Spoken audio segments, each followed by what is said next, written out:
The beginning of chapter 4 talks about Rose's new fear of hearing her parents argue behind closed doors, and so whenever that would happen, Rose would turn to Lowell for comfort if Lowell was even in the house.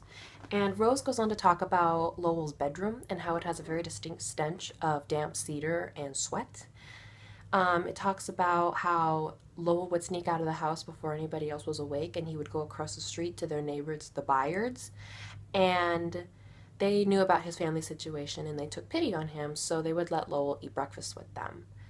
And the book has led us to believe that Fern's disappearance happened because Fern died, but now the book reveals that Fern is in fact alive.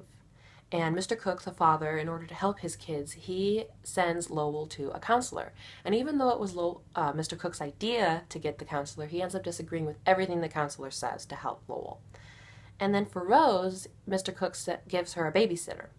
And Rose has never liked babysitters. She had a bad experience with one when she was 4. She's never liked them since. But this new babysitter's name is Melissa, and Melissa cannot stand Rose's constant talking. And so she strikes up a deal with Rose where if Rose is quiet for 1 whole hour, Melissa will teach her a new word.